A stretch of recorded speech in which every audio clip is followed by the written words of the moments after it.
You're listening to Mr. Save a Home, Becoming an Agent Tour.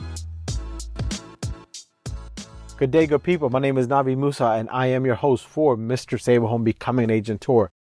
Thank you for listening in. I know you have a lot of podcasts out there which you could be listening to, and you choose to listen to this one, and I humbly appreciate that. For those who are first time, welcome. Thank you for trusting me. For those who are coming back for some more, thank you as well.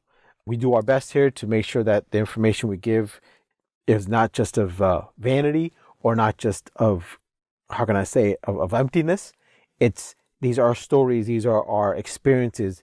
These are what help Mr. Save a Home become Mr. Save a Home, and to hopefully create a true awareness of what we are trying to be, whether it's an investor, a real estate agent, the open house agent, or the investor only agent, the buyer specialist, whatever.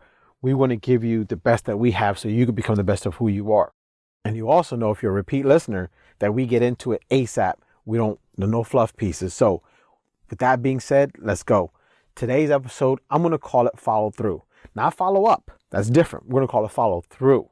Follow ups is when you play back and forth with somebody and they finally give you the boot and say, look, I don't want to buy anything right now. You follow up a month or so later, or a week or so later. That's a follow up. This episode is going to call it follow through. And here's why. And I'm a big storyteller because I think I can tell you what I want to tell you, but a story kind of drives the point home. So without further ado, let's go with the follow through. So I'm going to say this was early in my career, within the first 5 years. And things were going great, right? It was, I don't know how many houses I was selling, but all I know is that the bills were paid. Everyone was happy, and there was enough money to go around for everybody. So it was a great time. And I got to a point where I was basically full of myself, and I was cocky and arrogant. You couldn't tell me shit. Simple as that. And that bit me in the ass. And I'm not talking about like a little nibble. I'm talking about jaws biting the ass. And here's why. So at the time, the brokerage I was with, we all had a tagline. It was very similar, about referrals and stuff like that. I decided to do a little bit different in my tagline. And it just basically said, let me know if you need any help. I could be of assistance. Something along that line. So there was a commercial property I was looking at for a client. And I reached out to the agent. I said, hey, I see this is active, but I just want to make sure if any offers coming in, or what's the status of it. If I bring an offer, is it still going to be reviewed, or what's going on, blah, blah. And so the guy responds back, sorry, the place is under contract. It's a bank-owned property. I'm just waiting for some docs before I can mark it pending in the system or under contract in the MLS. Then he also says, at the end of the email, what do you mean if you could help, you would assist, or something, whatever my tagline. He was basically asking me about my tagline. Once the email came through and I read it, and I saw the fact that property was on a contract, I was a little bit pissed, right? Because I'm like, why didn't you mark the damn thing pending? You're wasting my time. We've never done this. I was more focused on that than his question. So when I saw that the property is no longer available, I was upset, put me in a shitty mood. And then when I saw his question to my tagline, I'm like, you jackass, it's just a tagline. What don't you get? You're the experienced agent in this one. And I didn't respond to him. I didn't say that to him. I said it to myself. I never responded back. And here's why it bit me in the ass big time. So that happened. Fast forward, I would say about a year later, and I now moved to a different brokerage. Actually, no, about 2-3 years later, I moved to a different brokerage, and that broker owner and we hit it off very well. We're out to lunch one day or dinner or whatever it was and stuff like that. And we got just to swapping stories on how we got into the foreclosure business. And he tells me his, and he says, yeah, there was a gentleman, he drops his name. He goes like, yeah, he was actually retiring and getting out. And so he had a property and that I had represented a client on. It was his listing. I had the buyer, and I sold it for him. And then he goes, hey, yeah, I'm looking to get out of the business, stuff like that. I'm looking for someone to kind of help me, assist me with moving these to take over my book of business and stuff like that.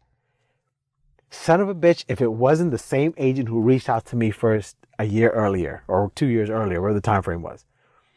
And he got that book of business and he's doing great. And I'm happy for him. We're still friends. We still talk.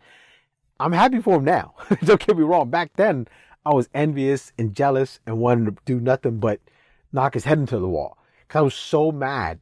When in reality, I should have been mad at myself because I didn't follow through. All I had to do was respond to that email and simply said what I meant by that was blah, blah, blah, blah, blah. Had I just said what my tagline said I was going to do, help and assist, and follow through with that, I could have been the one who was getting these commercial foreclosures. Like, that could have been me. Now, don't get me wrong. I don't regret my life by any stretch of the imagination. However, it's just one of those things like, damn, Navid, you're a jackass for not doing this. I can't take it back. I can only learn from it, and please, I don't want you guys to think that I'm jealous or envious of my broker for that point there. But what I'm really trying to, convey is that if you're going to say something, follow through. If you're going to be, if you're going to put on this persona of being the nice guy, being the nice girl, of being the aggressive guy, the aggressive girl, follow through with it. Right? Because if you're not going to follow through with it, then why the hell are you out there saying it? It's with now, today's day and age, with all the information being on demand and so fast to us, people see through the bullshit really fast. So, and hindsight's 2020, that there was bullshit. What I said, 'cause I didn't follow through with it. Who knows what would have been now. I don't harp on it, don't get me wrong, but I want, especially the agents who are listening to this, who are thinking to get into the investing world, or just an agent in general looking to change their business or see what there is. Maybe it's not implementing new processes. Maybe it's just following through on your current processes. Maybe it's just following through on what you actually say you're going to do for your client. A lot of us are taught about the different touch points and stuff like that, but how many of us actually do it? We don't. Or we do it for the first 6-12 months of our career and then we stop. So we really need to think about some of this on, when we follow through with things, we need to follow through. Not when. We just need to flat out follow through. So I don't care what industry you're in. That's key.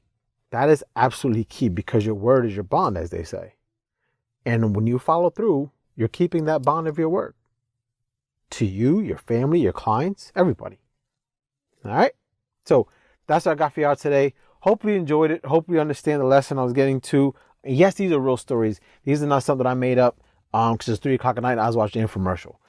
They're legit stories, legit experiences of mine that I go through and I share them. Painful or not, I just want you to learn. That's all I really want you to do, and I do want to pay go forward. And yes, I know I talk fast. I apologize for that. I am working on that, believe it or not. So, again, first-time listeners, thank you. I really appreciate it. Repeat listeners, thank you as well. Much love to everyone out there.